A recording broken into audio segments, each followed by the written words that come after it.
బాధితులకు గురైన తమ 1 ఎకరం 30 గుంటల భూమిని ప్రభుత్వం చొరవ తీసుకుని తమకు న్యాయం చేయాలని, తమకు విజయేందర్ రెడ్డి ఆచారి నుండి ప్రాణభయం ఉందని తమకు రక్షణ కల్పించి వారిపై కేసులు నమోదు చేయాలని కోరారు.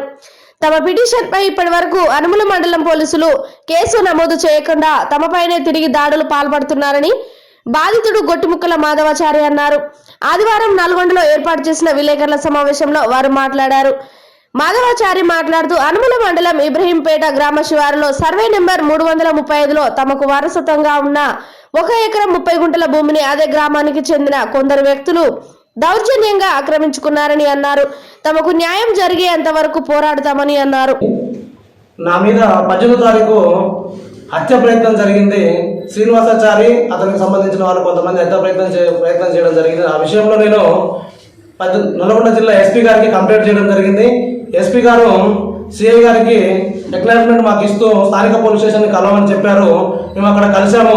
ఇప్పటి వరకు మాకు అటు విషయంలో పూర్తి ఇన్వెస్టిగేషన్ చేసి మా యొక్క మొత్తం ఆధారాలన్నీ తీసుకొని వాళ్ళు కూడా ఇప్పటి వరకు మాకు ఎఫ్ఐఆర్ కాపీ ఇవ్వకుండా ఈరోజు మమ్మల్ని ఎవరైతే ఏ వ్యక్తులైతే మా మీద వేట కొడవలతో హత్యా ప్రయత్నం చేసిర్రో ఆ వ్యక్తులకు కొమ్ము కాస్తూ ఆ వ్యక్తులు మీరు ఈ రోజు వాళ్ళ మీద హత్య ప్రయత్నం చేసిరంటూ నా దగ్గరికి ఒక కంప్లైంట్ తీసుకొని వచ్చి మీరు పిఎస్కి రావాలని చెప్పి రావడం జరిగింది. నేను పొలం దగ్గర పని చేసుకుంటూ ఉండగా ఇటు విషయంలో నాకు ఈ పోలీసు వారితో న్యాయం జరగదని అని చెప్పి నేను ఈరోజు ఎస్పీ గారిని కలుద్దామని చెప్పి నల్గొండ ఎస్పీ ఆఫీస్కి రావడం జరిగింది. ఈరోజు ఎస్పీ గారు అందుబాటులో లేకపోవడం వలన నేను నాకు జరిగినటువంటి ప్రాబ్లంని మీడియా మిత్రులకు తెలియపరచుకోవాలని ఇక్కడికి వచ్చి తెలియపరుస్తున్నాను. నా యొక్క ఈ కేసు విషయంలో పోలీస్ డిపార్ట్మెంట్ వారు ఎస్ఐ గానీ సిఐ గానీ అక్కడ ఉన్నటువంటి ఈ ఇన్వెస్టిగేషన్ లో పాల్గొన్నటువంటి పోలీస్ డిపార్ట్మెంట్ వారు నాకు ఎఫ్ఐఆర్ కాపీ ఇవ్వకుండా ఇప్పటి వరకు ఎందుకు జాప్యం జరిపిర్రు అనే విషయం నాకు తెలియపరచాలని ఆ విషయంలో తెలియపరచాలని చెప్పి నేను మీడియా ముఖంగా తెలియపరుస్తున్నాను. అలాగే నేను ఇచ్చిన కంప్లైంట్ లో అక్కడ ఉన్నటువంటి స్థానిక లీడరు ఎడవెల్లి విజయేందర్ రెడ్డి, ఇతడు టిఆర్ఎస్ పార్టీకి సంబంధించిన వ్యక్తి. ఇతని కోల్పోవడంతోనే మా యొక్క భూమిని ఇతడు కొనాలి, నా దగ్గర నుంచి దౌర్జన్యంగా తీసుకొని ఇతడు కొనాలనే ఉద్దేశంతో ఆ ఊర్లో ఉన్న మా పాలలు మా బాబాయ్ వాళ్ళకు సపోర్ట్ చేస్తూ వాళ్ళకు వేట కొడవలు ఇచ్చి నన్ను చంపమని పంపించిండు.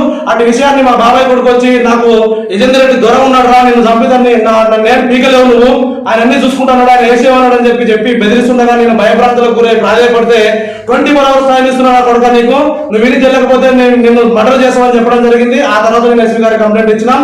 నేను ఒకటే చెప్తున్నా, యావత్ లోకానికి ఇది నా ఒక్క సమస్య కాదు, యావత్ లోకానికి ఈ విషయం తెలవాలి. నేను ఒకటే చెప్తున్నా, ఈ రోజు ప్రజలారా మీ అందరికీ నా యొక్క సందేశం ఏంటంటే, ఎంత పెద్ద గుండాకైనా ఎవరికైనా ఈ మాట ఎవరు చెప్తారో చెప్పరో భయపడిగా నేను చెప్తా. ఈ రోజు ఇక్కడి నుంచి హైదరాబాద్ వెళ్ళే వరకు నా ప్రాణం ఉండొచ్చు పోవచ్చు, కానీ నాలాంటి వాళ్ళు ఇంకా 100 మంది పుట్టాలని నాతో చెప్తున్నా. దావూద్ ఇబ్రాహిం లాంటి ఈ రోజు భారతదేశాన్ని వణికిస్తుందంటే గవర్నమెంట్ కానీ లేదంటే పోలీసు వారు కానీ కొమ్ము కాయడం వల్లనే వాళ్ళు ఆశ్చర్యంగా తిరుగుతున్నారు.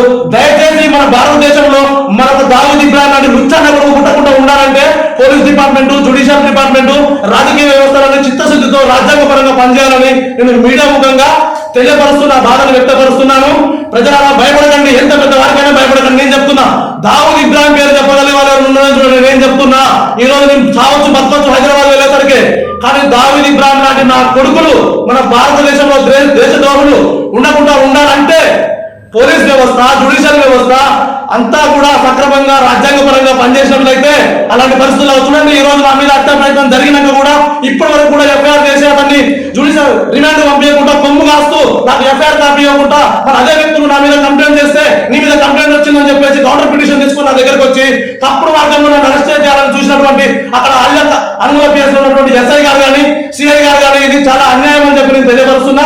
వాళ్ళతో పాటు యావత్ తెలంగాణ రాష్ట్ర దేశ పోలీస్ డిపార్ట్మెంట్ మొత్తానికి దయచేసి నా 2 చేతులెత్తి నమస్కరించేది ఏంటంటే, దుర్మార్గులకు కొమ్ము గాయకండి, దుర్మార్గులకు కొమ్ము గాయకండి. రేవంత్ రెడ్డి గారు, మీకు కూడా సీఎం గారు కొత్తగా వచ్చారు, మీకు దయచేసి నా 2 చేతులెత్తి నమస్కరిస్తున్నా. ఇలాంటి దుర్మార్గులకు కొమ్ము కాస్తున్నటువంటి పోలీస్ డిపార్ట్మెంట్ వాళ్ళని తక్షణమే సస్పెండ్ చేయాలని చెప్పి నేను మీడియా ముఖంగా నా యొక్క డిమాండ్ వ్యక్తపరుస్తున్నాను. నాకు సహకరించిన మీడియా మిత్రులందరికీ